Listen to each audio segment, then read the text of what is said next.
Bonjour, chers collègues, chers partenaires. Ce webinaire vise à discuter a pour objectif de discuter de la protection de l'enfance au Maroc et notamment des activités qui sont mises en œuvre par les agences du système des Nations Unies et ses partenaires, à savoir essentiellement l'OIM, l'UNICEF,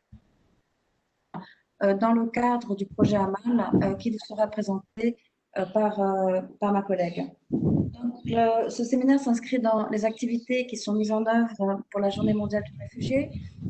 Malheureusement, cette année, vu les conditions sanitaires, les activités n'ont pas pu se planifier, se sont tenues les années précédentes, avec beaucoup d'activités, de festivités, de retrouvailles, de démonstrations, de danse et d'activités culturelles et sociales. Le HCR a souhaité quand même célébrer cette semaine et la Journée mondiale du réfugié en organisant une série d'activités en ligne, donc des activités virtuelles. Chacun s'adapte aux nouvelles technologies. On a vraiment planifié des activités pour ne pas passer à côté de cette journée qui représente un grand moment pour le HCR et un bon moment pour tous les réfugiés et les demandeurs d'asile dans le monde. Depuis le début de la semaine, depuis dimanche et lundi, les différents acteurs se sont mis en œuvre. Donc, il y a une thématique par jour. Le lundi était consacré à l'éducation et la jeunesse, où on a eu beaucoup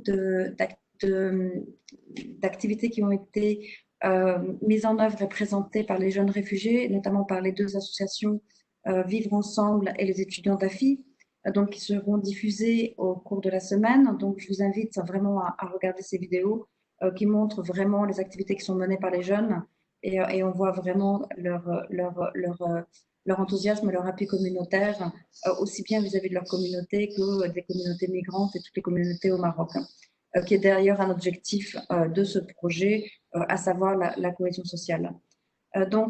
Hier, lundi était pour l'éducation et la jeunesse. Hier était un webinaire avec les journalistes, des journalistes qui sont dans différents endroits du Maghreb, mais qui représentent le réseau des migrants, enfin les journalistes qui sont du réseau de la migration, avec des interventions très intéressantes sur non seulement le rôle des médias, mais également les défis rencontrés par les médias dans cette période de Covid pour passer l'information, sachant que le mode virtuel étant maintenant le seul mode d'information, les médias aussi ont dû s'adapter et avec des populations qui n'ont pas forcément accès à ces nouvelles technologies. Aujourd'hui, comme je le présentais, on est sur la protection de l'enfant. Je ne présenterai pas le programme des jours suivants, mais je vous invite à suivre toutes les activités sur le Facebook et les réseaux sociaux du HCR. Et je laisse la parole à Amina pour la présentation du projet Amal. Merci beaucoup.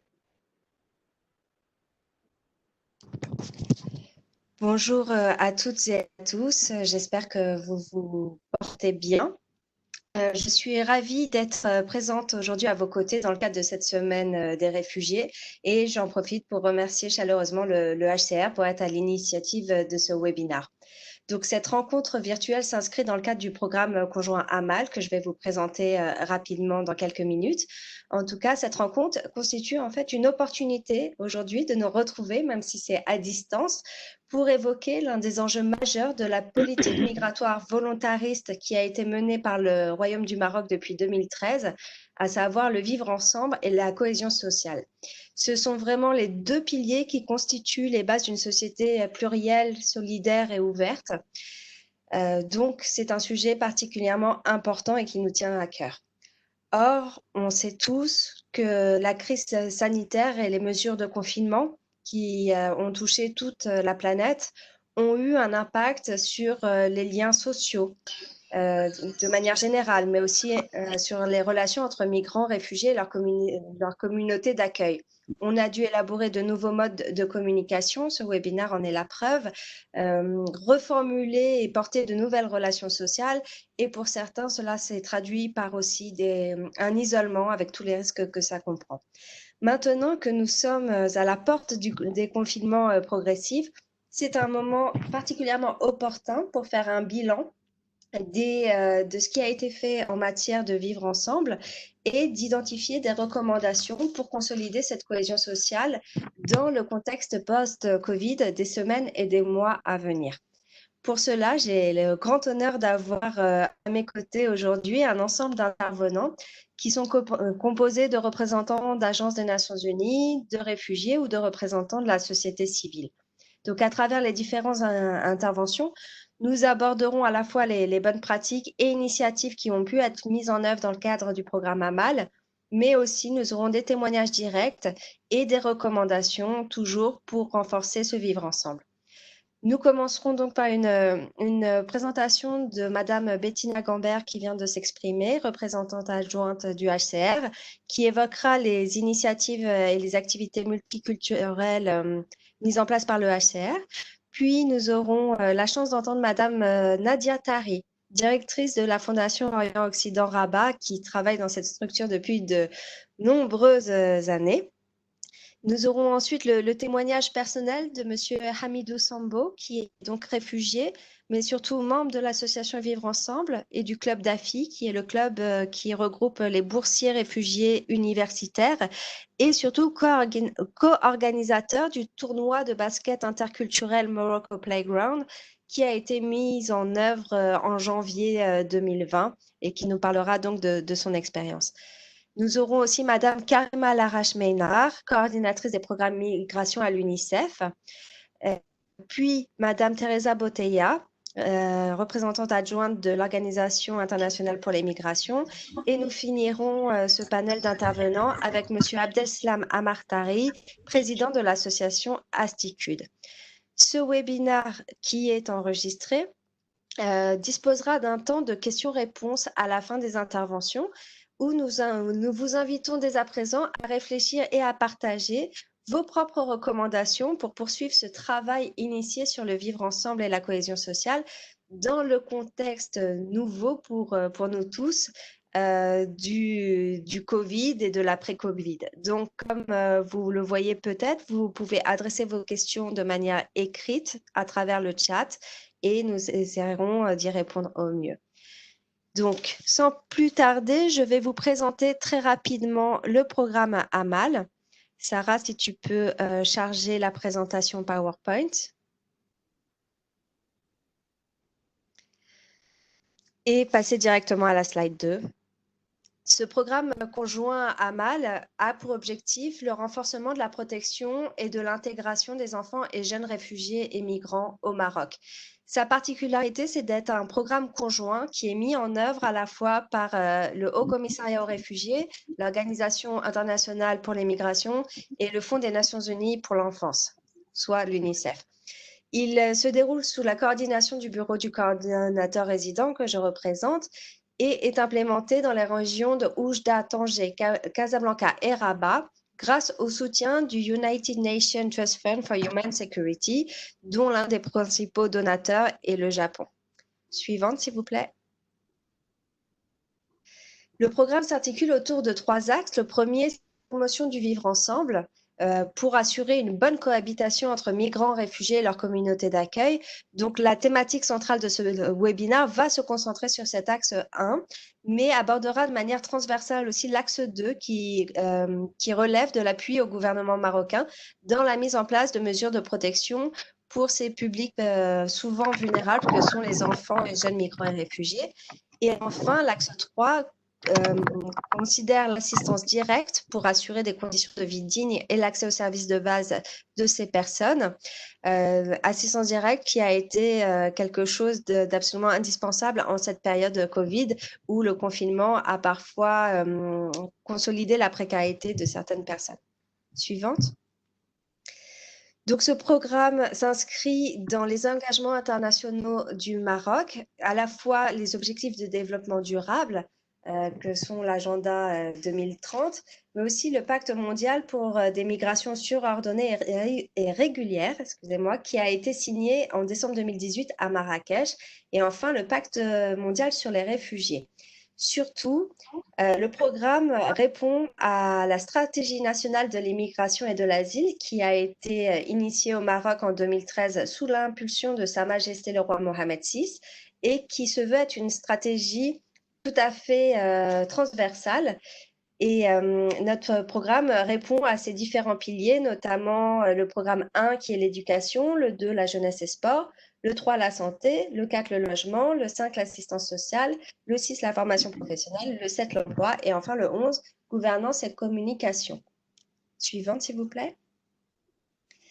Quelques mots très rapides sur les principes directeurs du programme. C'est une approche qui se veut centrée sur la personne, c'est-à-dire qu'on essaye de prendre en compte les besoins, mais tous les besoins de ces enfants et jeunes migrants et réfugiés, et de manière multisectorielle. On n'essaye pas d'adresser seulement les défis dans la santé, on essaye de prendre le problème de manière globale et de fournir des réponses tant dans la santé que dans l'éducation, dans le logement et dans l'accès à des opportunités économiques comme dans le vivre ensemble. C'est pour ça que c'est une approche dite intégrée qui mobilise de nombreux acteurs, tant au niveau national que local, et des acteurs issus à la fois de la société civile, mais aussi des autorités, des médias, du secteur privé. On essaye vraiment de mettre tout le monde ensemble.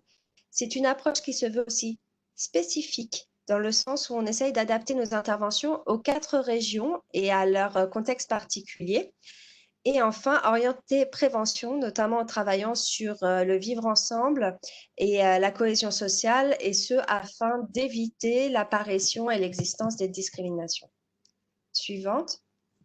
Je m'arrêterai en disant vraiment quelques mots sur la valeur ajoutée de l'approche conjointe pour les Nations Unies. Ce programme nous offre un cadre de travail commun qui est très appréciable puisqu'il permet de mettre ensemble les différentes expertises des agences. Par exemple, l'UNICEF est spécialisé sur le droit des enfants, l'OIM sur la thématique migration, le HCR sur la protection des réfugiés. Et de travailler tous ensemble permet vraiment d'optimiser les complémentarités, de fournir une réponse globale à tous les défis que rencontrent les enfants et jeunes migrants. Ça permet aussi de mutualiser les ressources et de disposer d'un réseau plus élargi de partenariats et de renforcer justement les synergies entre agences. Je m'arrêterai ici pour la présentation puisque nous avons le plaisir de vous présenter tout de suite une vidéo.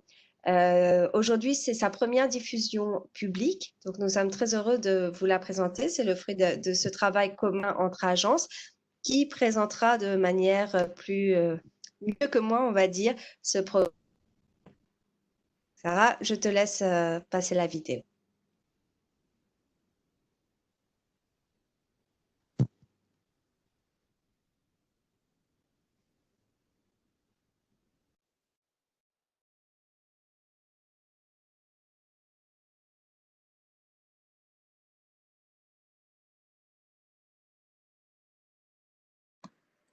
Excusez-moi, sauf erreur de ma part, il n'y a pas de son à la vidéo. Non, effectivement, j'étais en train de dire la même chose. Ouais.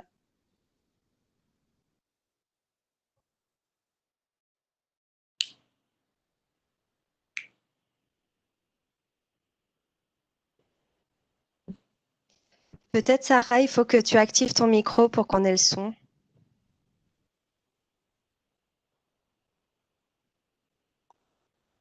Donc, il y a les sous-titres, mais c'est vrai que sans le son, ça le fait moi. Donc, on va refaire une tentative.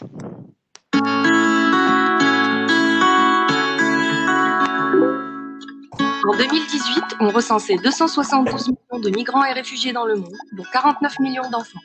Selon le système des Nations Unies, les migrations sont des facteurs de développement et de prospérité pour les pays d'accueil. Cela est d'autant plus avéré pour la population des enfants et jeunes qui regorgent d'énergie, de créativité et de motivation.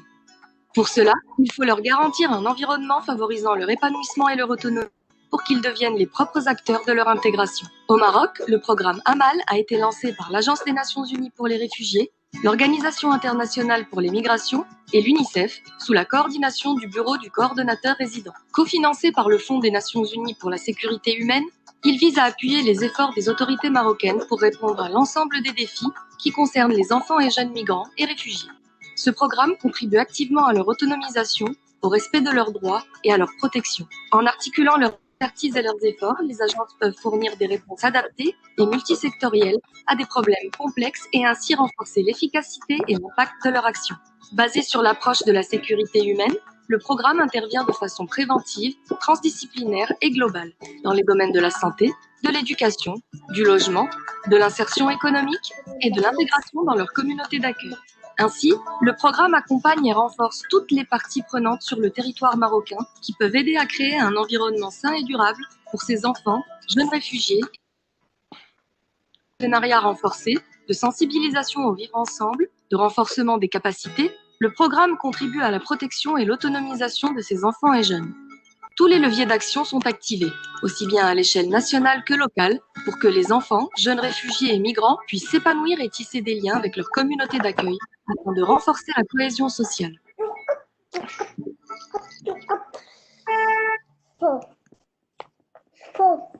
Merci beaucoup. Avant de passer la parole à Bettina, juste une petite précision. Cette vidéo sera disponible sur les réseaux sociaux du HCR et de l'UNICEF et de l'OIM. Et il y a une version en anglais, mais surtout en arabe, qui est en cours de finalisation et qui permettra une plus large diffusion.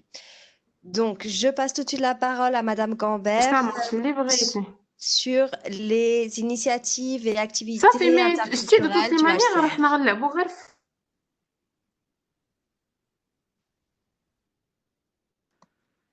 Merci Mina. Avant de présenter, je souhaite, s'il vous plaît, que tout le monde puisse éteindre les micros afin qu'il y ait une meilleure fluidité dans la communication.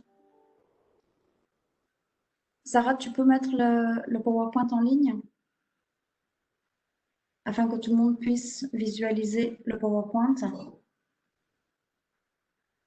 Déjà, merci pour cette présentation. Je pense que c'était très clair et a permis à tous les participants d'avoir une très bonne visibilité du projet. Effectivement, le projet, donc les trois agences, l'UNICEF, l'OIM et le HCR, qui ont des mandats différents, ont pu justement coordonner et voir ensemble, être plus synergiques dans leur domaine d'intervention. Sachant que donc pour le HCR, comme tout le monde le sait, le HCR a un mandat de protection et d'assistance des demandeurs d'asile et des réfugiés, pour d'autres personnes relevant également de son mandat, mais le mandat du HCR est assez spécifique. Pour le Maroc, donc les populations qui relèvent du mandat du HCR sont les réfugiés et les demandeurs d'asile. Et je vais en profiter pour faire une petite présentation sur les statistiques un peu dans le monde. Slide suivante, Sarah, s'il te plaît. Donc, dans le monde, il y a plus de 75 millions de personnes déplacées, sachant que depuis ces dernières années, le nombre ne fait qu'augmenter, malheureusement, à cause des différents conflits qui surgissent dans les différents continents. Donc, parmi ces 75 millions, il y a 25 millions de réfugiés, plus de 3,5 millions de demandeurs d'asile et plus de 40 millions de personnes qui sont déplacées à l'intérieur de leur pays. Au Maroc, les chiffres les statistiques qui sont au Maroc montrent que les chiffres sont vraiment, je dirais, entre guillemets, petits par rapport aux grosses opérations et par rapport aux chiffres mondiaux. Donc au Maroc, nous avons enregistré 11 000 personnes donc, qui relèvent du mandat du HCR, à savoir plus de 7 000 réfugiés et environ 3 000 demandeurs d'asile. Par contre, je présente les statistiques pour bien comprendre la cible de ce projet, l'importance que nous accordons à ce projet et à la protection de l'enfant en général et à toutes les initiatives des jeunes. Quand on regarde les statistiques, la désagrégation par âge et par sexe, on se rend compte que plus de 33% de notre population a moins de 18 ans. Donc, on est vraiment sur des populations très jeunes avec beaucoup d'enfants, d'où un grand programme du HCR au Maroc sur justement le renforcement des jeunes, l'appui aux jeunes et également un grand programme pour l'éducation. Les défis qui sont liés à la protection de l'enfant, donc déjà en rappelant un peu la définition du réfugié, les réfugiés sont des personnes qui ont fui des situations de guerre et de conflit, donc pour beaucoup d'entre eux qui ont été victimes de traumatismes et qui arrivent contre leur gré et contre leur volonté dans un pays totalement inconnu et pour certains au Maroc avec des différences linguistiques religieuse et culturelle assez importante, et donc une demande de réadaptation et de revivre une nouvelle vie dans des conditions justement post-traumatiques qui demandent une résilience assez exceptionnelle, d'où l'appui qui est apporté par le HCR ainsi que les institutions et les autres acteurs. Pour les enfants, le HCR a identifié beaucoup de familles qui sont, enfin beaucoup de familles qui ont perdu, beaucoup de personnes qui ont perdu certains membres de leur famille, soit dans les pays d'origine, soit au cours du parcours, au cours de leur parcours. Donc on a identifié, on a enregistré 56 enfants séparés non accompagnés. Donc quand on entend enfants séparés non accompagnés, ce sont des enfants donc moins de 18 ans qui se retrouvent seuls au Maroc. Et donc évidemment, il y a un programme spécifique pour ces enfants qui est offert par le HCR et ses partenaires. Il y a également donc les pertes de ressources des parents et de la famille, donc qui ne permettent pas forcément d'assurer le même cadre social et le même cadre, l'école et la scolarité et autres, donc le même cadre dans lequel vivaient les enfants avant leur départ de leur pays d'origine. Donc, pour présenter maintenant les activités qui sont liées au projet AMAL, comme Mina l'a présenté, donc il y a 3 axes d'intervention. Donc, le premier axe vise la cohésion sociale. Donc, la première grande activité qui relève de la cohésion sociale a été l'organisation d'un tournoi de basket qu'on a appelé le Morocco Playground, qui s'est déroulé à Rabat, Casa et Salé, et qui avait pour objectif des activités sportives réunissant les communautés marocaines, des jeunes garçons et filles marocains, migrants, réfugiés et demandeurs d'asile, pour justement, donc, quelle que soit leur culture, leur nationalité, pour avoir une activité sportive commune. Il y a eu plus de 120 jeunes qui ont participé, et cette activité a vraiment été couronnée de succès, et nous souhaitons vraiment qu'elle puisse être poursuivie, et nous envisageons de continuer avec de nouvelles activités dans ce domaine, donc dans le domaine sportif et culturel, parce que vraiment il y a eu des témoignages. Je laisserai mon collègue, enfin, mon collègue et ami Amidou qui pourra vous présenter un peu quelles ont été les réflexions et les retours de ces activités, mais vraiment où des personnes ont découvert un autre monde grâce justement à faire du sport ensemble. Également, donc, dans les activités, nous avons renforcé toutes les activités de communication avec les communautés, surtout en ces périodes de Covid.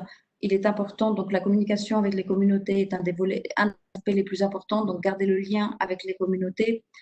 Et par ce biais, donc, le HCR organise avec les agents communautaires et les réfugiés une série de groupes de discussion avec les jeunes et des évaluations participatives, ces évaluations permettant d'identifier les besoins des jeunes et également de réfléchir ensemble à une réponse commune pour que justement les jeunes réfugiés puissent être compris dans la réponse et quels sont leurs mécanismes de communication et autres pour qu'ils soient les acteurs de mise en œuvre des programmes du HCR et de la réponse du HCR.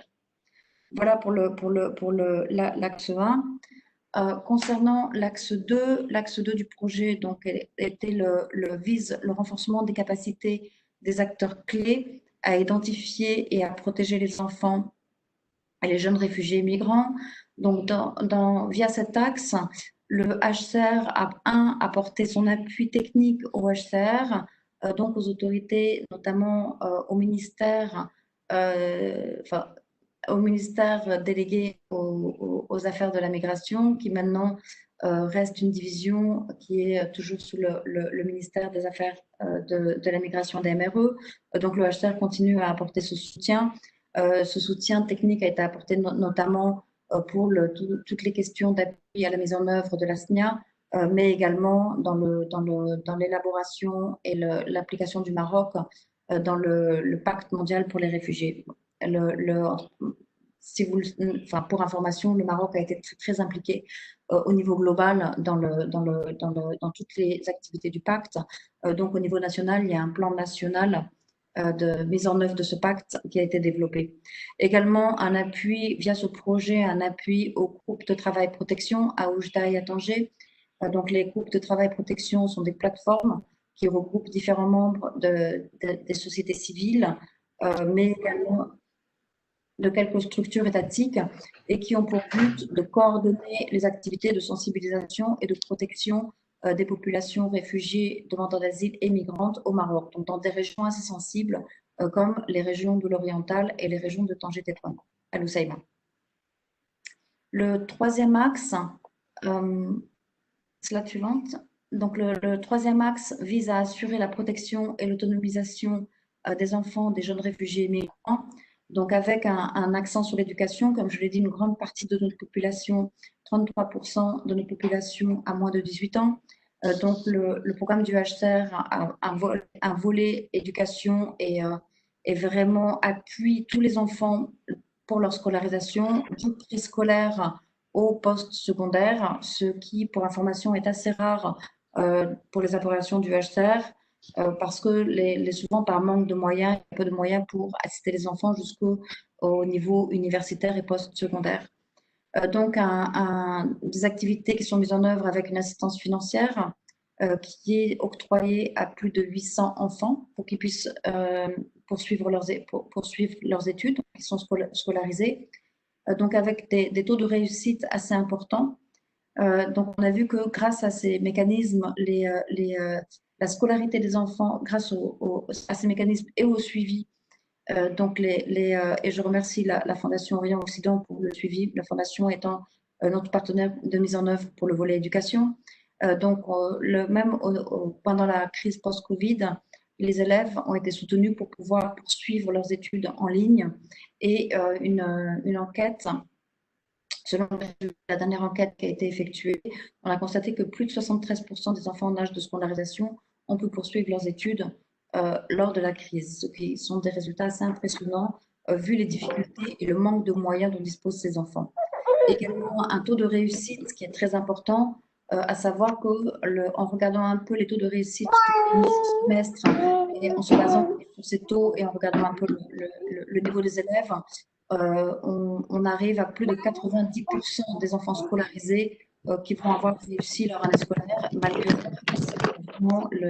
un grand effort qui a été fourni, non seulement par le HCR, ses partenaires, mais également par les communautés des réfugiés. On a perdu le PowerPoint, Sarah, mais le deuxième volet donc, sont les formations professionnelles. Donc, c'est un appui qui est offert aux jeunes réfugiés pour suivre des formations professionnelles afin de faciliter leur intégration dans le milieu du travail au Maroc. Donc, il y a eu plus de 120 réfugiés qui ont bénéficié de ces formations et ces formations sont dispensées par les partenaires, à savoir l'OFPTT, l'Entraide nationale, la FISA et les centres artisanaux. Je remercie tous les partenaires, les réfugiés et les autres agences pour tous les efforts qui ont été menés. On sait que, alors voilà quelques photos de la célébration de la Journée mondiale du réfugié l'année dernière. Malheureusement, on ne pourra pas célébrer de la même manière, comme je l'ai dit cette année. On espère avoir incessamment sous peu l'opportunité de réorganiser des activités culturelles et sociales. Mais je souhaite que lors de cette journée, surtout, on prenne le temps et on réfléchisse et pendant toute la semaine sur les effets de la crise Covid-19 et sur le post-Covid. On est en contact étroit avec nos populations de réfugiés, de demandeurs d'asile.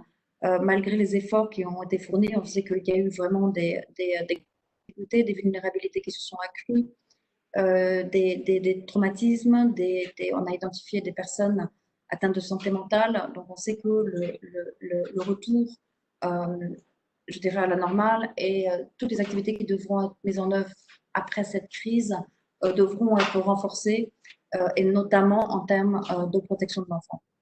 Je vous remercie et je reste disponible à la fin s'il y a des questions. Merci beaucoup. Merci.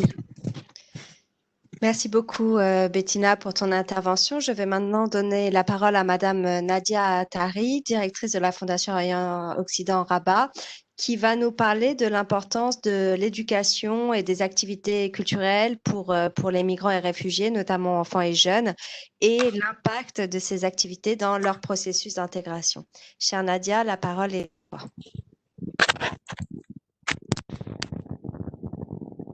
C'est bon, vous m'entendez? C'est bon? Parfaitement. Oui. On t'entend parfaitement. Oui, très bien.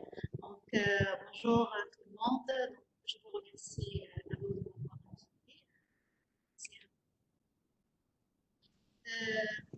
Alors, rapidement, juste pour introduction.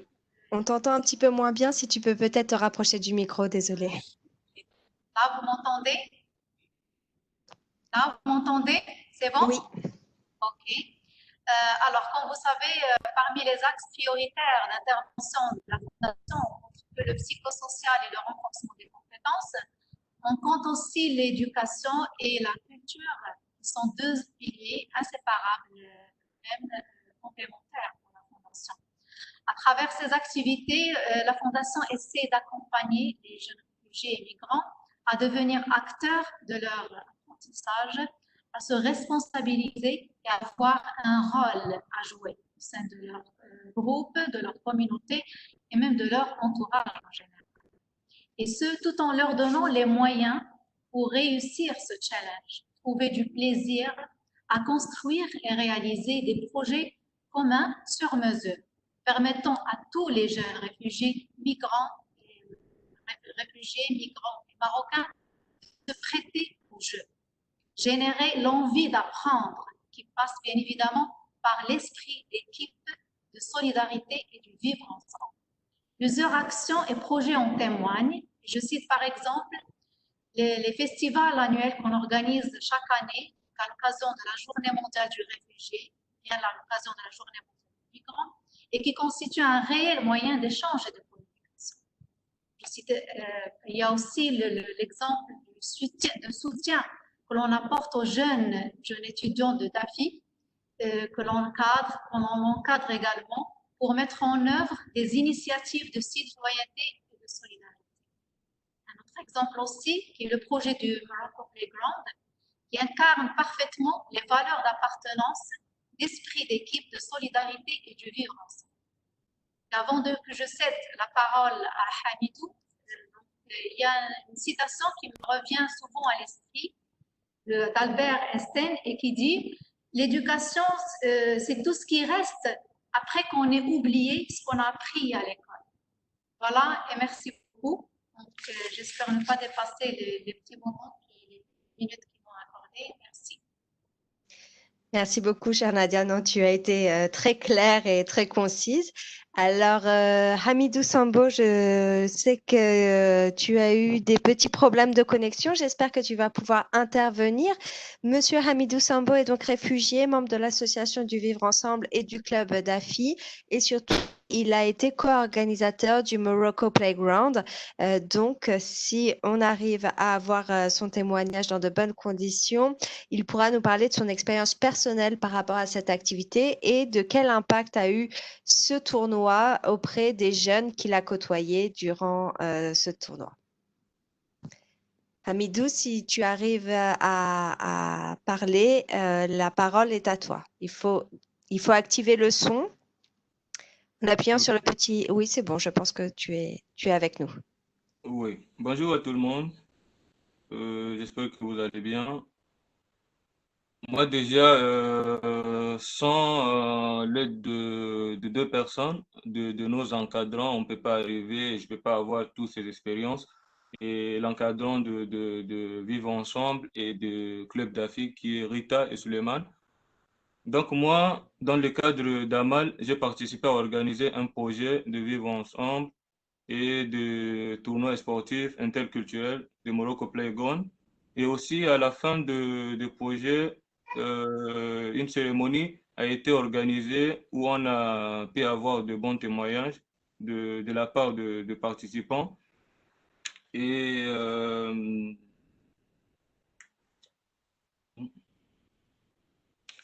pardon. Et moi, j'étais très proche de jeunes et j'ai eu pas mal de retours de la part de jeunes. qui témoigne en disant le tournoi de Morocco Playground nous a permis de connaître et savoir, de connaître l'autre, en fait.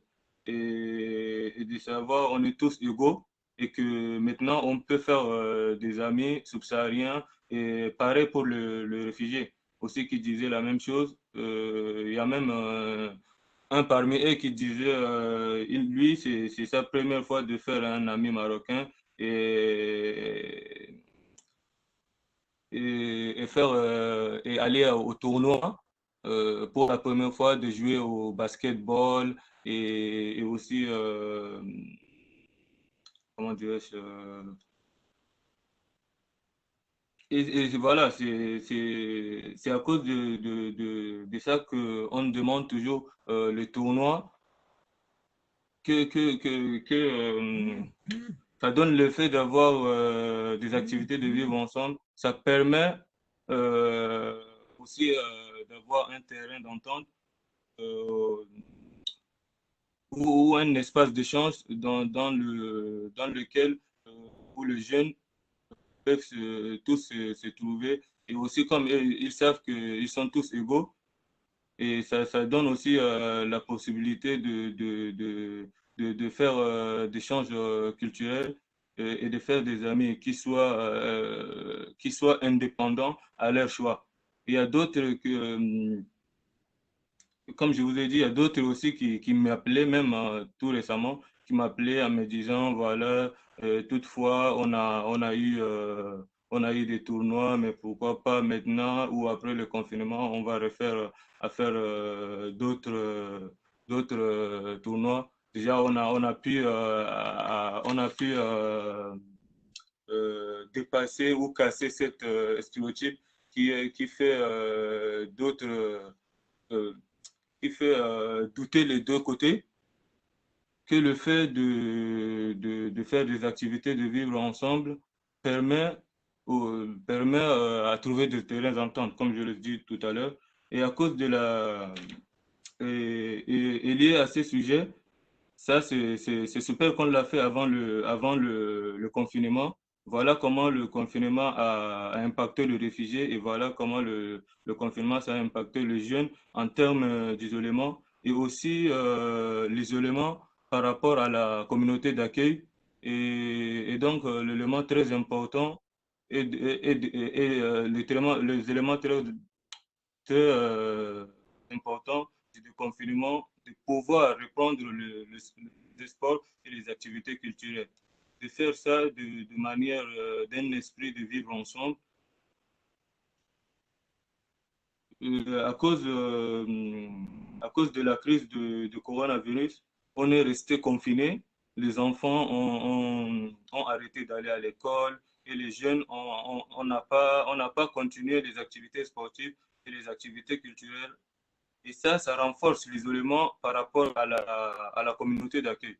Et bien sûr, après le déconfinement, il y a eu une, il y a eu, il y a eu, il y a une priorité, pardon, pour le jeune et aussi pour le parent des enfants pour trouver du travail et aussi essayer de voir comment renforcer l'axe aux entreprises. Et pourquoi pas essayer de voir avec le partenaire s'il y a la possibilité de donner de, de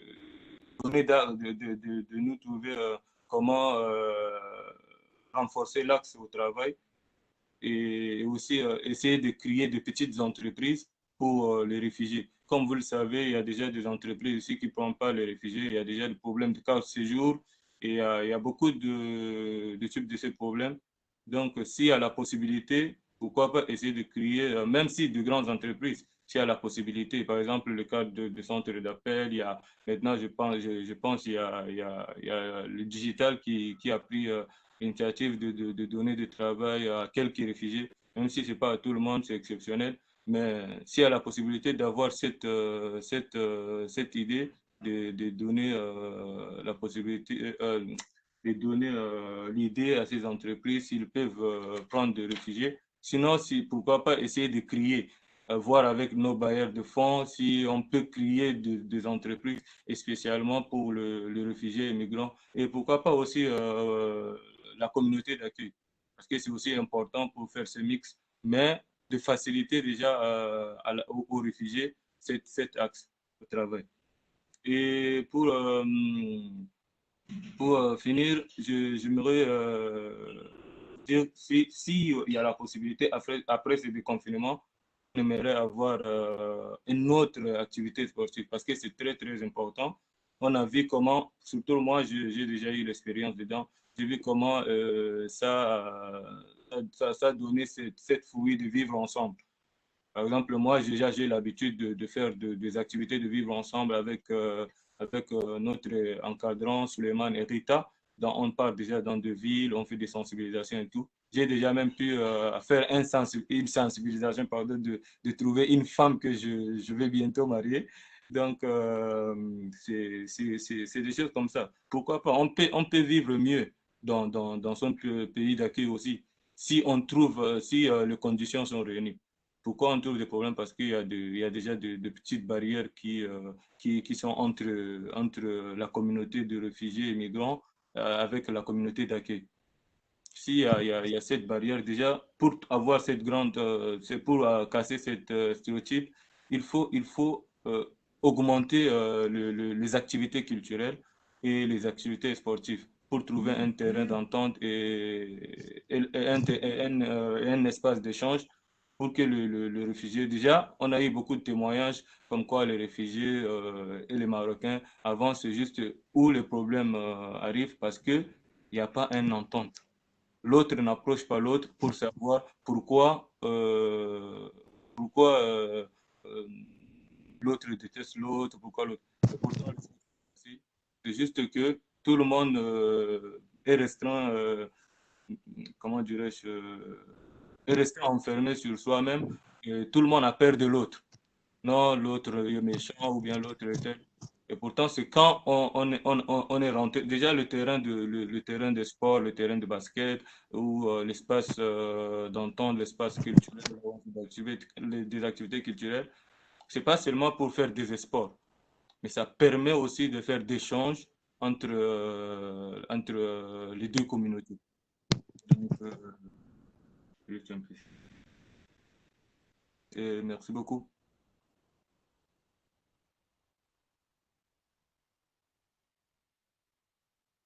Merci à toi.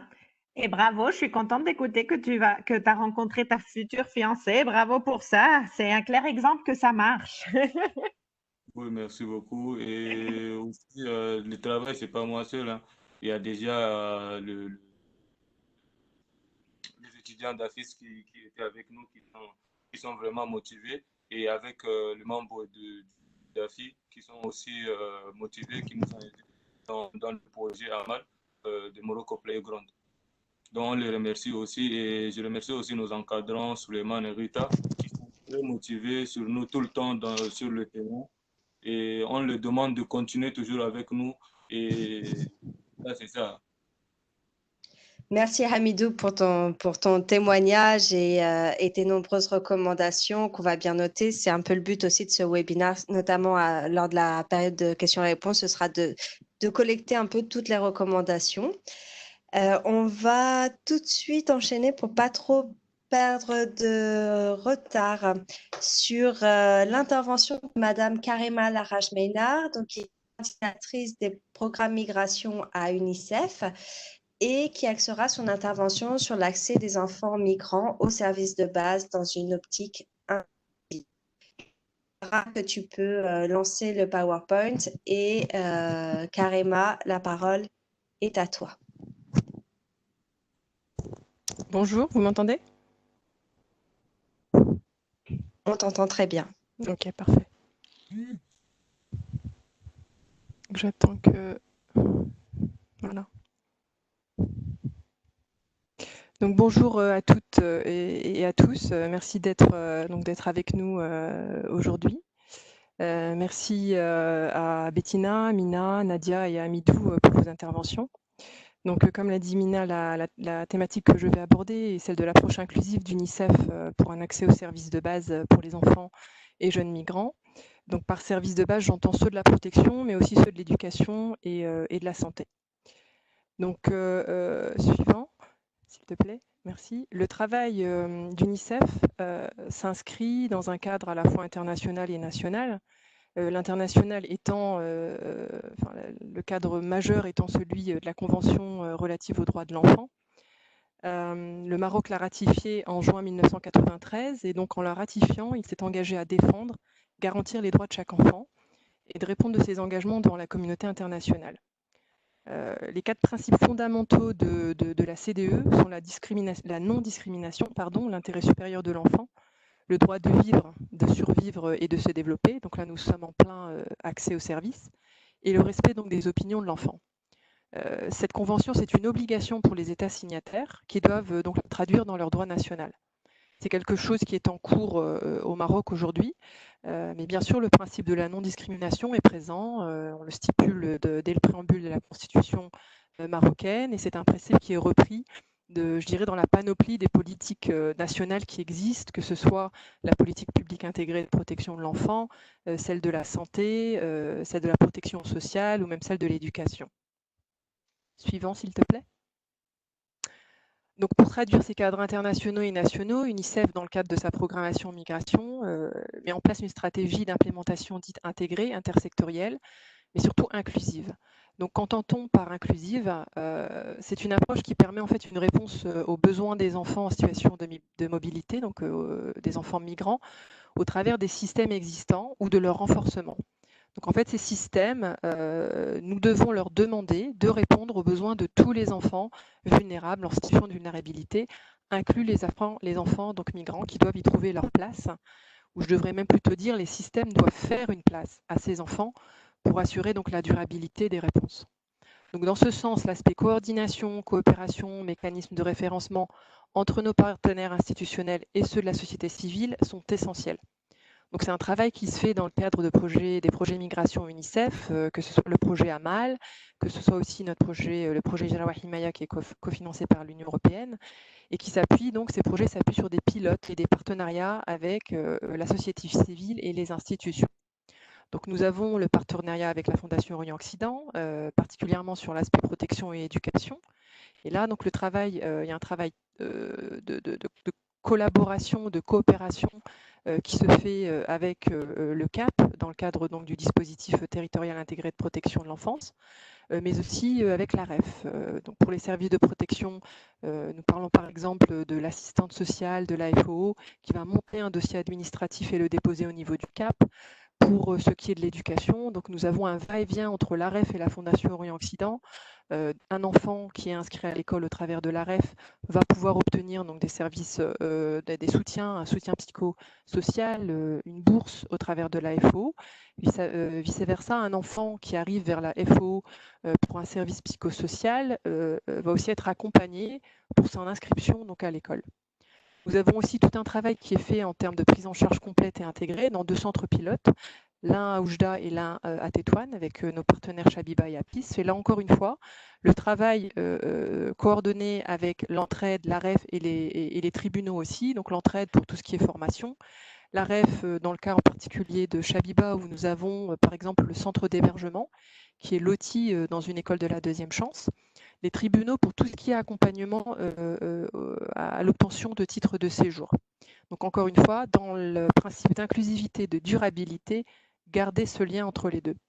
Au niveau de la santé, donc nous avons de nouveaux partenariats avec la LCS et MS2. Les premières interventions vont être surtout des interventions à domicile et des interventions de proximité, mais le but c'est d'aller, encore une fois, vers l'institution, vers le centre de santé. Et puis le vivre ensemble qui est vraiment quelque chose de transversal, avec le volet communication pour le développement. C'est quelque chose qu'on retrouve donc au niveau de l'éducation, de la protection de la santé, avec les prestataires de services, avec la population haute, avec la population cible migrante. Sur la communication pour le développement, nous travaillons sur la conception, donc la co-conception de messages et de supports. Malheureusement, le Covid a mis un peu ce travail en suspens, mais nous espérons vraiment reprendre après cette crise et après surtout le confinement. Donc, si de nombreux progrès existent, ont été réalisés, de nombreux défis persistent. Sarah, je te demanderai peut-être d'aller sur le prochain slide, merci. Donc des défis qui persistent, qui sont aussi transversaux aux 3 volets. Donc ce qui revient beaucoup de notre expérience terrain, c'est le défi par rapport à la mobilité des enfants. Donc un enfant qui est inscrit à Oujda et qui se retrouve 3 mois après à Tanger, c'est difficile de garder un suivi, c'est difficile de continuer à le garder dans une approche inclusive. L'aspect genre, les difficultés à mobiliser les filles, en particulier au niveau de la région de l'Oriental, avec de forts doutes de risques liés à la traite. Les défis qui sont liés donc à tout ce qui est suivi administratif, obtention de documents administratifs, encore une fois, que ce soit au niveau de l'école, de la santé ou de la protection. La méconnaissance des circulaires, donc un gros travail à faire au niveau prestataire et au niveau population cible pour que l'on connaisse les droits. Le cas particulier des enfants non accompagnés et séparés, donc ce sont des cas particuliers parce que ce sont des cas complexes. La difficulté déjà de les identifier. Une fois qu'ils sont identifiés, le travail énorme qui a fait sur le terrain par les partenaires pour les mobiliser, pour gagner leur confiance, afin qu'ils viennent vers les centres. Je sais que Chabiba et Apis sont passés des semaines, si ce n'est des mois, avant de pouvoir donc obtenir la confiance de ces enfants pour qu'ils puissent être pris en charge dans les centres. Et puis de façon récurrente, donc il y a la stigmatisation qui revient. Donc ça, c'est un défi qui revient pour l'éducation, la santé, la protection, l'aspect inclusivité des classes. Pour avoir fait plusieurs visites terrain, j'ai moi-même vu, par exemple, dans le préscolaire, dans la même école, 2 classes de préscolaire, l'une uniquement avec des enfants marocains et l'autre uniquement avec des enfants issus de la migration. Il y a aussi ce manque de confiance qui peut exister dans le système éducatif de la part des parents d'enfants migrants. Donc ça, c'est des défis que nous devons absolument adresser. Au niveau de la santé, je voulais rappeler l'expérience, la citation d'une maman que j'ai rencontrée lors d'un de nos focus group. Nous lui présentions, donc nous étions en train de présenter des supports liés à la santé, et l'un d'entre eux représentait un centre de santé avec un médecin qui accueillait donc les patients migrants, non migrants, et la thématique de confidentialité était mentionnée. Donc le service doit être confidentiel. Et cette maman nous a dit, vous savez, pour nous, il n'existe pas de confidentialité. De par ma couleur de peau, de par mon ethnicité, une fois que je mets le pas à pied dans la rue, je n'ai plus de confidentialité. Donc il y a tout un paquet de préjugés qui me suit à chaque fois que je vais vers le service. Donc encore une fois, quelque chose sur laquelle nous devons travailler et que nous devons adresser. Un point spécifique sur la santé qui a déjà été cité d'ailleurs par Madame Bettina, c'est l'aspect de la prise en charge psychologique qui reste insuffisante. C'est quelque chose de structurel au Maroc, mais clairement, lorsqu'on parle d'un enfant en situation de migration, en particulier ceux qui sont non accompagnés et séparés, il faut vraiment mettre en place ce suivi. Pour la protection, encore une fois, les défis d'inclusivité dans les établissements de protection sociale, par exemple. Moi, j'ai rencontré des présidents de sociétés, d'associations qui prenaient en charge des EPS, qui donc m'ont dit, bon, un enfant migrant, c'est un enfant qui va me mettre l'idée de la migration dans la tête des autres enfants. C'est un enfant qui n'est pas forcément musulman, donc ça peut poser un problème. La faiblesse en général du système de protection, encore une fois, c'est structurel au Maroc, donc nous devons l'adresser, d'où le besoin d'être inclusif, de ne pas aller vers des systèmes parallèles, de renforcer le système pour tous les enfants. Il y a aussi la notion de rétablissement des liens familiaux, c'est quelque chose de très important dans le travail que nous faisons avec nos partenaires.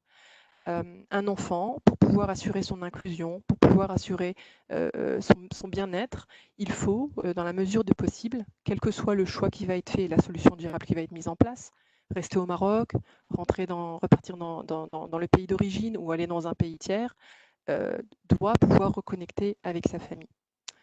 Nous avons aussi vu des cas des retours par rapport à des cas d'arrestation, par exemple d'enfants qui sont revenus de la part de nos partenaires, des enfants qui allaient soit sur le chemin de l'école, soit qui allaient vers leur stage ou même qui allaient donc rejoindre des ateliers.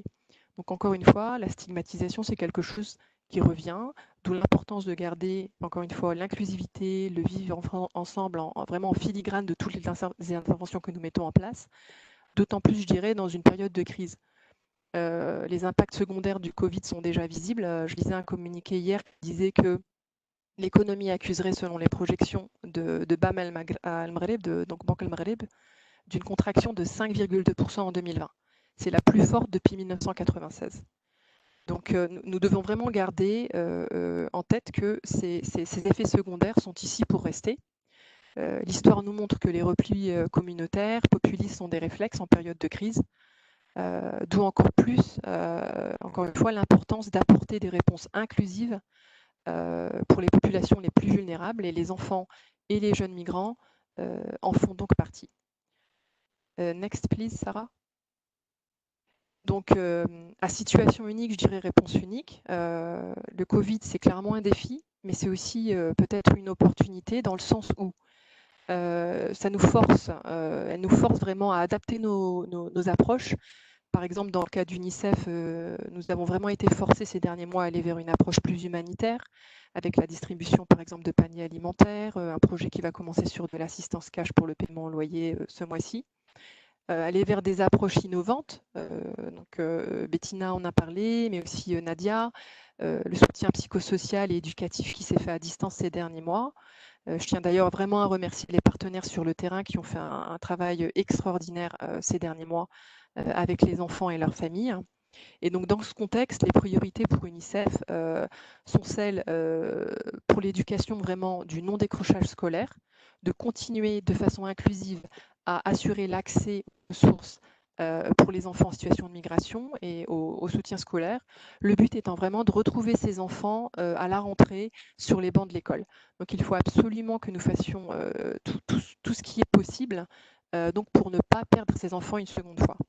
Nous avons une campagne d'inscription à l'école qui va démarrer cet été et qui sera inclusive pour inclure, qui sera faite pour et avec des enfants migrants.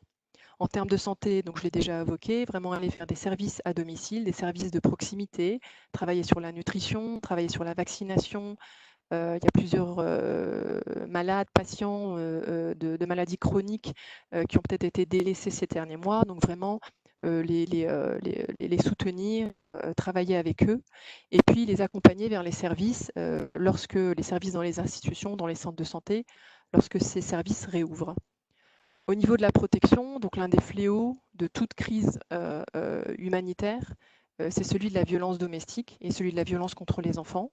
Donc c'est vraiment un focus pour nous, une priorité en tant qu'UNICEF de travailler sur la prévention, l'identification et sur la réponse quand malheureusement il est déjà trop tard. Donc continuer vraiment le soutien psychosocial, le soutien à distance et puis sur place, à domicile quand on aura la possibilité donc d'aller dans les familles. Reprendre tous les dossiers administratifs pour ne pas abandonner tout le travail qui a été fait avant.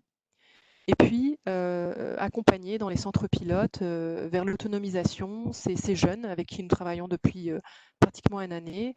Certains d'entre eux s'approchent de la majorité. Donc, Amidou, par exemple, parlait de la création de coopératives. C'est quelque chose que nous devons mettre en place pour vraiment assurer leur inclusion socio-économique dans la société marocaine. Donc, vraiment aller sur le moyen long terme. Donc vraiment le partage de vos expériences, de vos recommandations, et je pense que c'est aussi pour cela qu'on a voulu faire ce webinaire aujourd'hui, sont essentiels pour nous dans ce contexte pour pouvoir aller de l'avant. Donc je vous remercie pour votre attention et je reste bien sûr disponible pour répondre à vos questions lors de la séance de questions et réponses. Merci. Merci beaucoup, Karima, pour cette intervention très, très riche. Alors, comme on dit souvent, les derniers sont les moins bien lotis. Pour avoir ce temps de questions-réponses avec les participants, je vais demander aux deux prochains intervenants, Teresa de l'OIM et M. Amartari d'Asticude, d'essayer d'être brefs dans la mesure du possible. Et je donne tout de suite la parole à Teresa. Teresa, c'est à toi. Merci beaucoup. Bonjour tout le monde, vous m'entendez?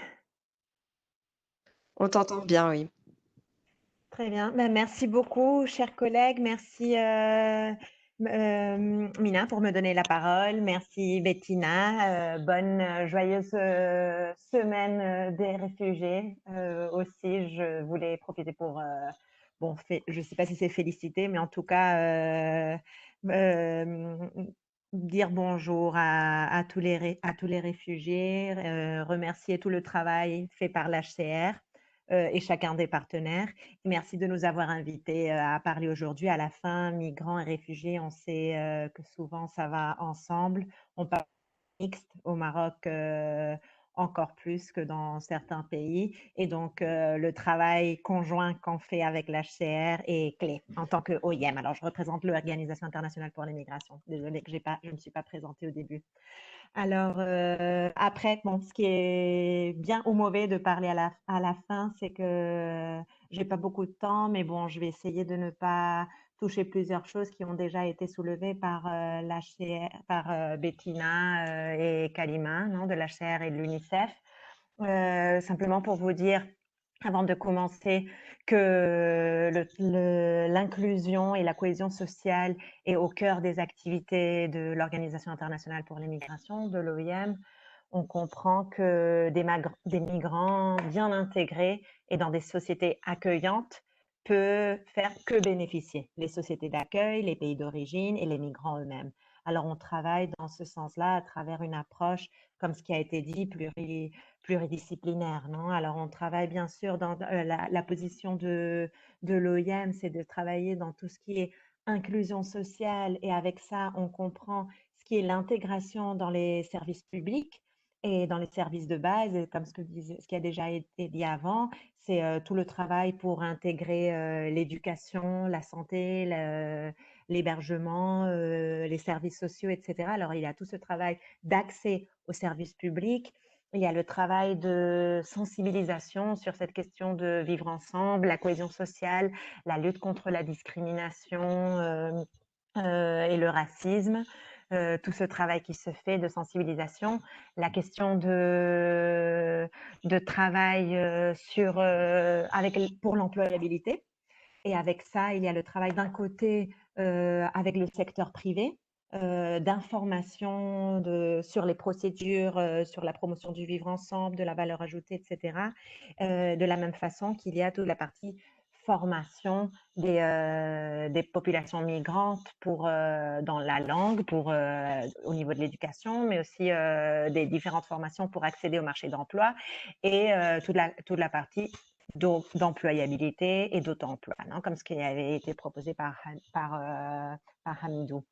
Alors, et bien sûr, ça peut être valide que si c'est accompagné de politiques qui assurent je sais pas comment dire, mais un marché de travail, une cohésion sociale, qui assure cette intégration et cette cohésion sociale. Alors, c'est pour ça que le travail avec les gouvernements, les conseils régionaux, le ministère de la Migration, mais aussi les services déconcentrés de l'État est très important et c'est ce qu'on essaie de faire. Alors ça, c'était pour donner un aperçu vite fait. Après, comme il s'agit maintenant de parler de la réponse concrète qu'on a mis, l'OIM a différents projets dans lesquels on essaie de mettre en place toute cette approche. Après, en concret, si vous voulez, je vais passer déjà à vous présenter les principales actions qu'on a menées ou qu'on est en train de mener ensemble avec l'HCR et l'UNICEF à travers ce projet AMAL, touchant spécifiquement la composante de la cohésion sociale. Alors, pour commencer, Sarah, si tu peux passer, si tu veux, à la suivante diapositive. Ayant expliqué ce que je viens de dire, un des axes d'intervention clés a été celui de la sensibilisation envers les journalistes. Les journalistes, comme vous savez, jouent un rôle très important dans la promotion de messages objectifs et non discriminatoires et qui mettent en valeur la valeur positive de la migration. Sarah, si tu peux passer au suivant slide, s'il te plaît. Oui, alors pour vous dire, ce qu'on a fait, c'est qu'on a élaboré un guide qui est disponible en français et en arabe sur la couverture médiatique des questions migratoires. Alors, où on touche plusieurs questions sur comment avoir des données objectives, comment toucher la question de la migration etc. On a déjà fait plusieurs formations, on continuera à les faire avec, non, d'ailleurs, il y avait les collègues de l'HCR avec nous. Et donc, on a déjà formé à travers ce projet 140 journalistes et acteurs des médias avec le partenariat de l'ISIC, c'est l'école de journalistes, dans plusieurs villes, Tanger, Oujda, Casa et Rabat. Formation arabophone et francophone, on comprend que bien sûr travailler en arabe, en darija est fondamental quand on veut arriver au gros de la population. Suivant. Un autre volet qu'on a touché, c'est celui de l'éducation, comme ce qui avait été partagé par Karima. Next. Il faut assurer tout d'abord l'accès des enfants migrants et réfugiés à l'éducation. Ça, c'est à travers des politiques qui assurent cet accès. Au Maroc, il existe cet accès, il y a cette circulaire qui assure l'accès. Alors, on essaie de faire le suivi à travers nos partenaires dans le terrain pour assurer que ceci a lieu, mais aussi il y a des questions de frais. Alors, on soutient à travers les différents partenaires des migrants qui peuvent ne pas avoir les ressources pour les formations, pour matériel scolaire, pour certains besoins directement liés à la migration.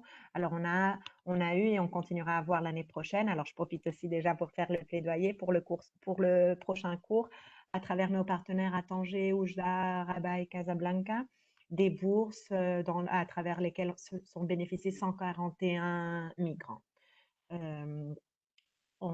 Suivant.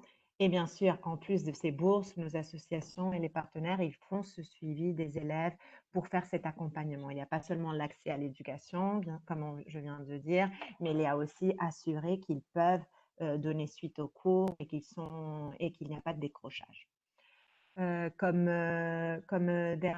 dernier point, pas dernier, aussi lié aux écoles, on travaille sur la question de la sensibilisation sur le vivre ensemble. Alors, on a vu, on travaille d'un côté avec les médias. On considère aussi que travailler sur cette question avec les plus petits, alors au sein des écoles, c'est très important. Alors, on est en train de développer des manuels de formation, des manuels pédagogiques pour les professionnels, non, pour les professeurs, mais aussi des matériels qui vont pouvoir diffuser au sein des écoles sur cette question du vivre ensemble, la question de la migration, du refuge, la différence, l'acceptation, etc.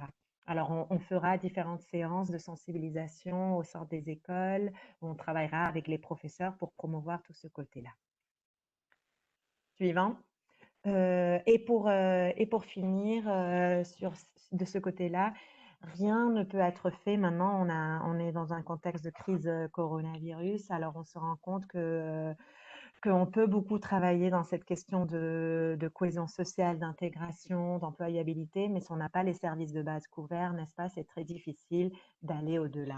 C'est pour ça que on a beaucoup travaillé avec nos partenaires et nous-mêmes à essayer d'assurer ces services de base. Maintenant, avec cette crise Corona, il y avait des besoins qui existaient déjà, mais qui peut-être ont été identifiés avec ce confinement et la possibilité de travailler, même de mendier, etc.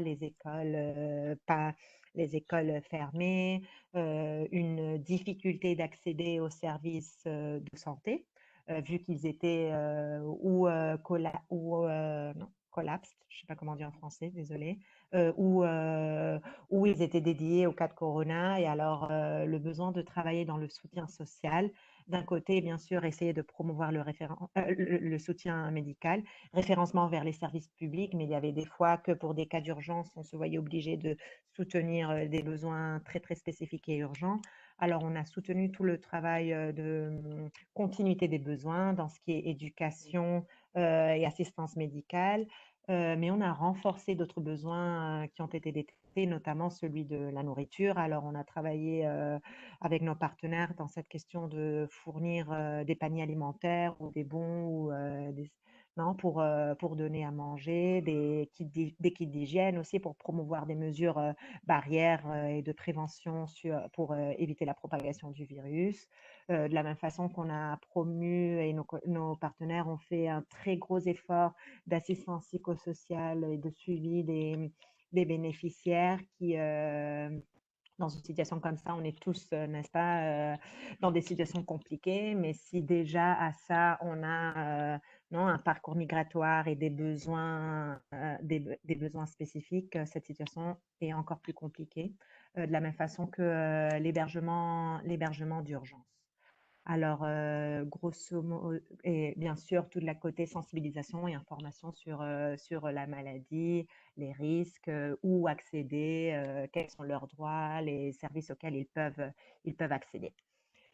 Alors, ça, c'est grosso modo. Je ne voulais pas trop m'étendre. Bien sûr que si vous avez des questions, n'hésitez pas à demander. De la part de l'OIM, on continue à travailler sur ça. On continue à travailler dans l'intégration, la cohésion sociale, les services de base.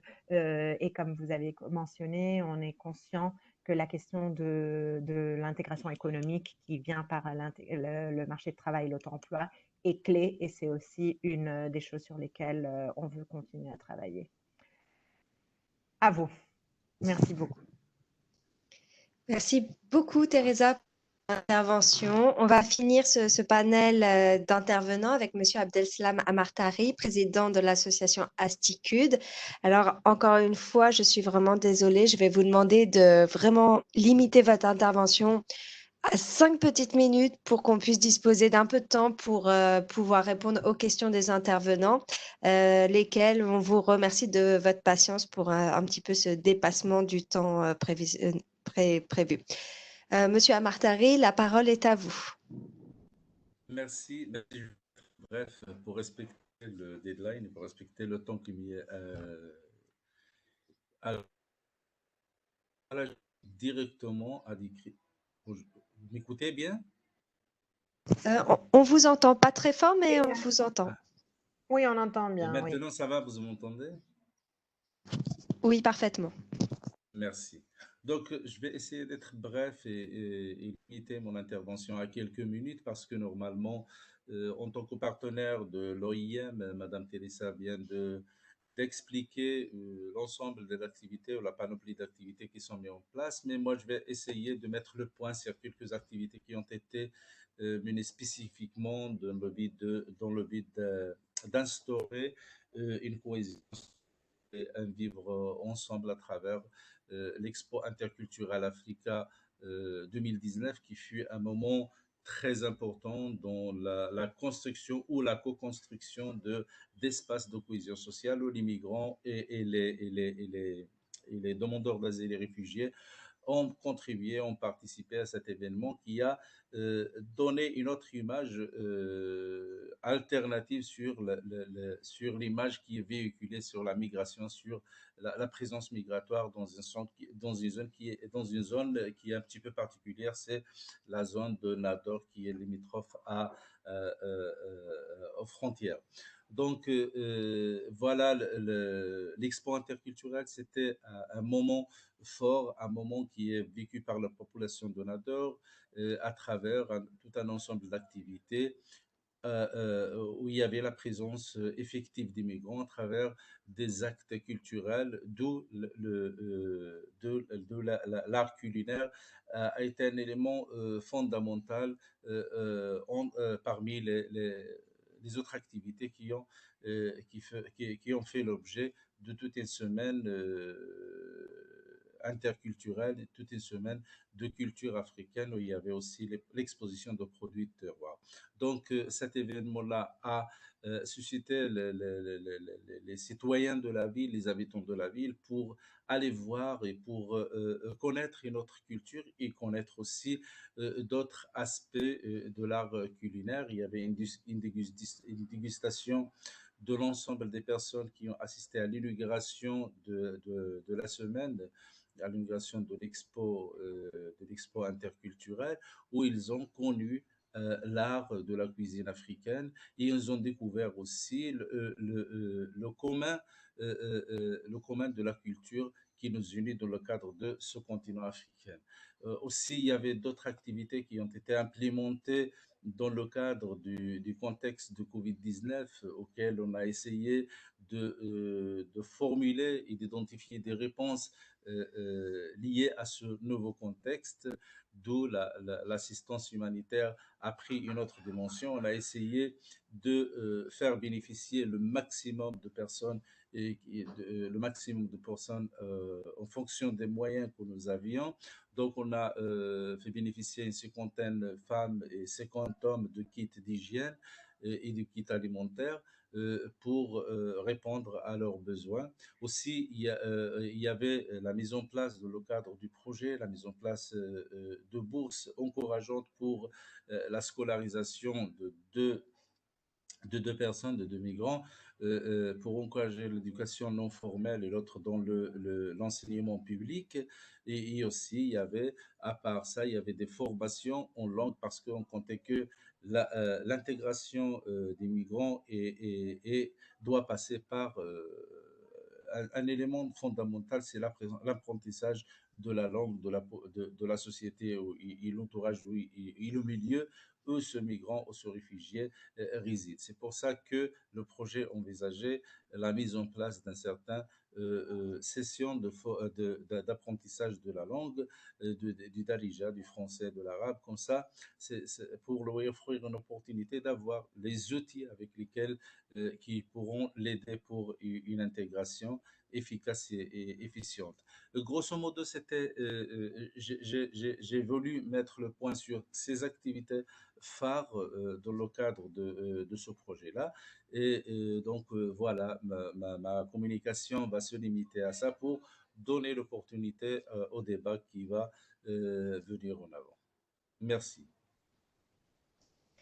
Merci beaucoup pour votre intervention et votre expérience en matière d'activité interculturelle. Donc, merci à tous les intervenants et à toutes les personnes qui ont permis aussi que ce webinaire se tienne. Et un spécial merci à Sarah qui s'est occupée de la technique. Maintenant, pour les participants qui nous avaient gentiment écoutés depuis le début, si vous avez des questions, mais aussi surtout des recommandations pour continuer ce travail en faveur de la cohésion sociale et du vivre ensemble dans ce contexte spécifique post-Covid, n'hésitez pas à écrire vos contributions à travers le chat. Nous, on est vraiment là pour vous écouter, pour répondre éventuellement à vos questions. Donc voilà. Par rapport, le temps que vous écriviez, si vous avez des contributions à nous partager, par rapport aux différentes interventions, je retiendrai que par rapport à ce qu'avait dit Hamidou, c'est vrai que la méconnaissance entre les différentes catégories de population entraîne la méfiance et que quand on a des occasions d'apprendre à se connaître, eh ben, on peut créer des liens très forts qui vont jusqu'au mariage, comme on a pu le voir, que le sport est une activité, est un médium qui permet vraiment de travailler ensemble dans une optique collective et de rapprocher et de créer des liens sociaux, mais que l'aspect culinaire, des arts culinaires est aussi un très bon moyen de rapprocher tout le monde autour d'un bon plat. Donc, par rapport à vous qui avez assisté à ce webinaire, si vous avez justement des suggestions ou des bonnes pratiques ou des expériences, notamment pendant cette période Covid, que vous souhaitez partager, nous sommes là pour y répondre. Sinon, vous pourrez aussi toujours nous contacter plus tard pour poser des questions si cela vous vient à l'esprit sur le tard.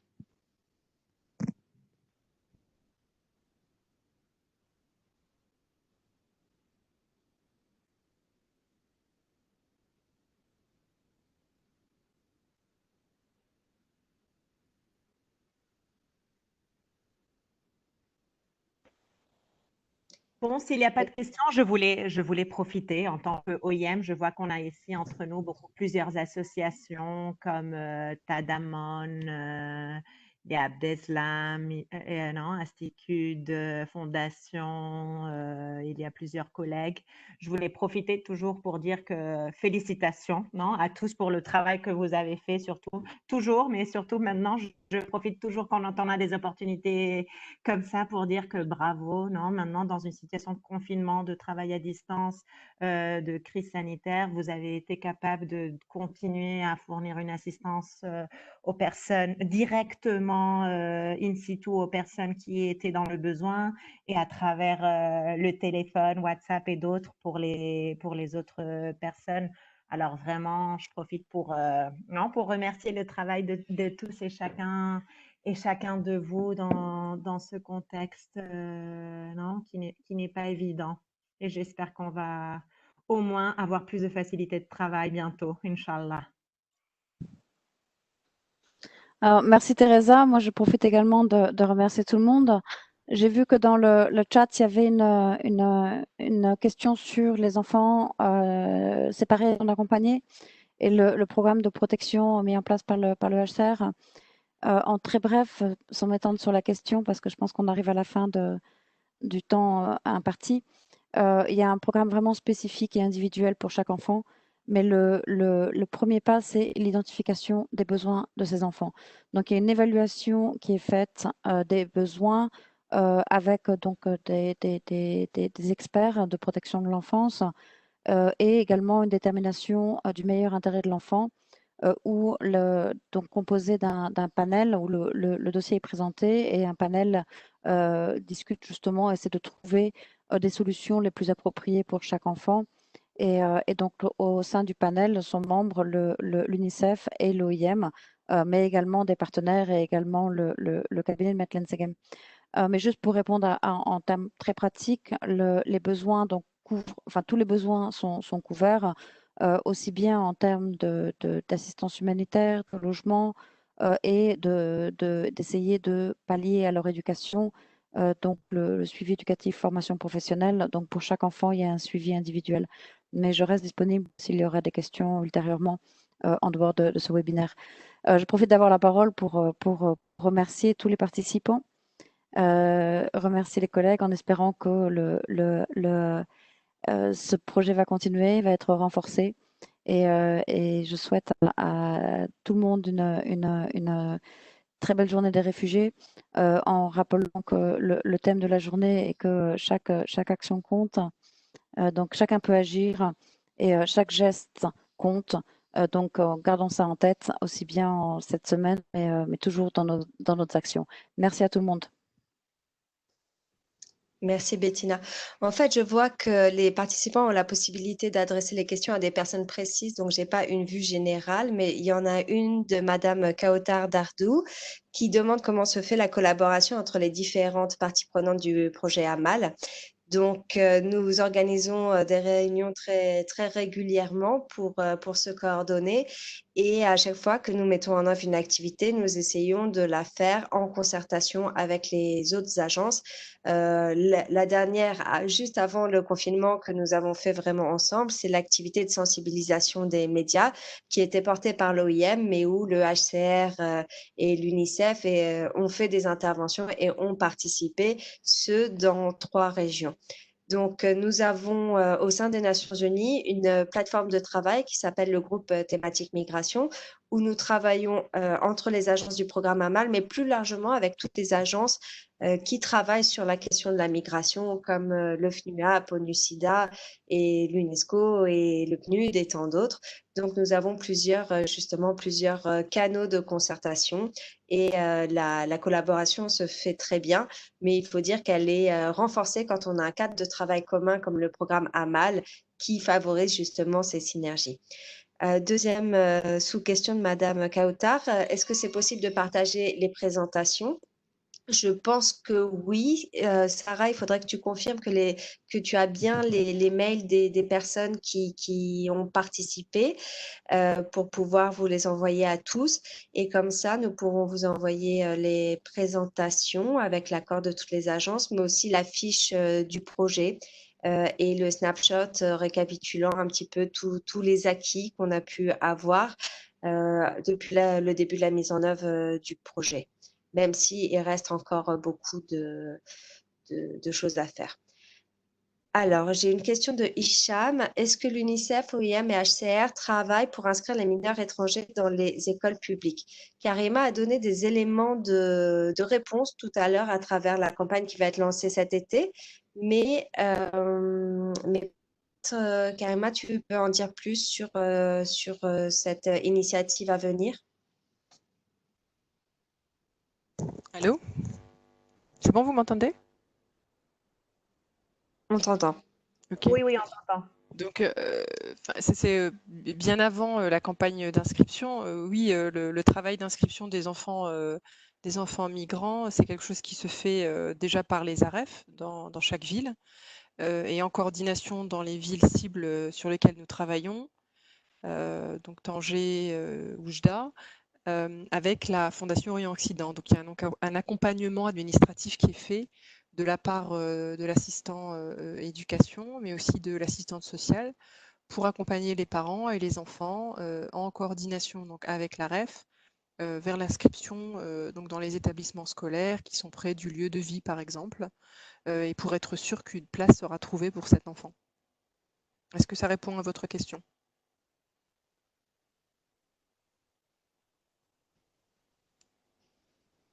Merci Karima. Alors juste une petite précision par rapport à cette question sur les échanges des présentations. Vous trouverez dans le chat le mail de notre organisatrice, Madame Sarah Mokadader, donc mokadad@unhcr.org, adresse auprès de laquelle vous pouvez faire votre demande pour le partage des présentations et nous vous enverrons avec grand plaisir les informations nécessaires.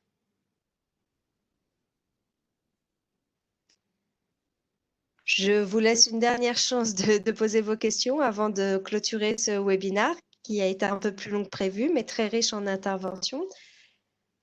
Sinon, encore une fois, les agences sont disponibles pour répondre à toutes vos questions et l'enregistrement de ce webinaire sera disponible sur les plateformes HCR. Je ne vois pas de contribution supplémentaire, donc je vous remercie à tous pour votre présence. Je remercie tous les panélistes d'avoir bien accepté de participer, à toutes les personnes qui ont permis la réalisation de ce webinaire. Et nous allons poursuivre ce travail, cette réponse globale auprès de nos partenaires privilégiés, que ce soit la division des affaires de la migration, nos partenaires de la société civile et plus largement toutes les parties prenantes qui sont impliquées dans la protection des enfants et jeunes migrants et réfugiés.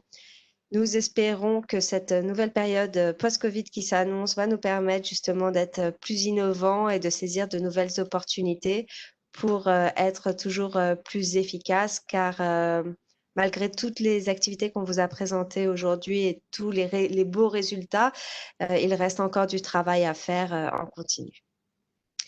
Bettina, je te laisse le mot final en tant que représentante de la semaine de réfugiés et je vous souhaite à tous une bonne fin de semaine.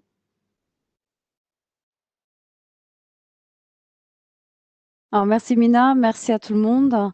Je n'ai qu'un mot. Suivez et surtout suivez toutes les activités qui sont produites cette semaine. Je pense qu'il y a vraiment des bonnes recommandations et toutes les activités sont produites par les différents acteurs.